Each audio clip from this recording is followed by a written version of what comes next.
the things when we've talked about blooming where you're planted, as I mentioned, often the traditional kind of perspective on that has had a lot to do with the kind of worker that we are. And that's important. We should be kind workers. We should be fair workers. We should be generous workers. We should be hardworking, responsible workers. All of that is very important.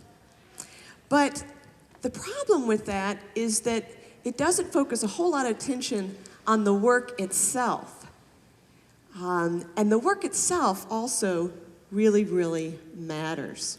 Vocational stewardship is about not only being the kind of workers we ought to be, but it also means thinking well about the work that we're doing, about the kinds of products that are being developed, about the sort of the models and the principles by which the organization is run and managed, about the way our particular organization is shaping the sector that we are in. So I want to kind of hone in a little bit on some of those things.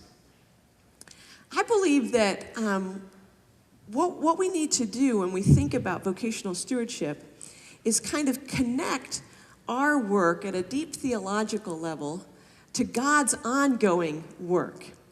God is a worker. That's one of the things we kind of know about him. It's one of his characteristics, and we are workers because we're made in the image of God.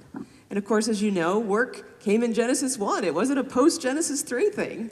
It's harder post-Genesis 3, but work is a good thing. And there's sort of three broad brushstrokes that sort of describe the ongoing labor of God in the world. God continues to do his creational or providential kind of work in the world. God is the source of all life.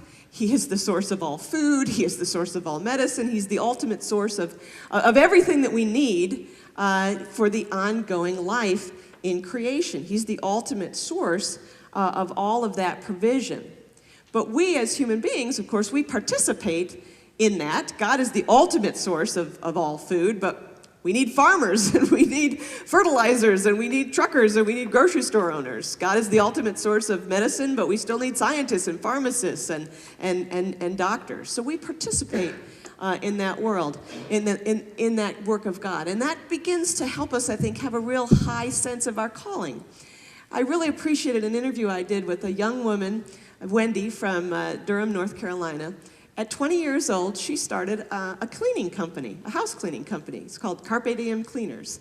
And she understands that her work participates in God's ongoing provision for the world.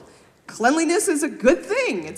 And not only that, but she actually runs her company in such a way as to really bless the mostly single mothers, lower income workers that she has working for her. And she has created, through her business, 26 jobs for those women. God is also at work in the world restraining the corruption and evil of the world.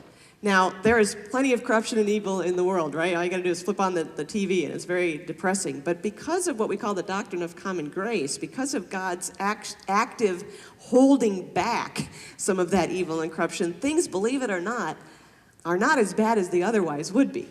God is actually in this business of restraining corruption. And again, many of us, through our vocations, we participate in that kind of work. If you're a law enforcement officer, if you're a judge, if you're an ombudsman, if you're an executive in a company who's using your influence to sort of sway your firm away from making ethically dubious decisions, in all these sorts of ways, we participate in God's restraint of evil. Just this morning, I met with my friends Dan and Tony, who live here in Pittsburgh, and they've created an alternative to the payday lending industry. They run something called Grace Period. And it's this wonderful alternative. They're protesting against the corruption of the payday lending industry and created an alternative to help the working poor. And then the third way that God is at work in the world is his redemptive and ongoing renewing and restorative work in the world. We know that the gospel is a 4-chapter story, right? Creation, fall, redemption, consummation. And with the inauguration and incarnation of Christ, that the kingdom of God came in a way in which we say it's now. It is not yet, but it's also now. So Jesus is on the move doing this work of renewal, restoring things, pushing in the kingdom of light, pushing back the kingdom of darkness.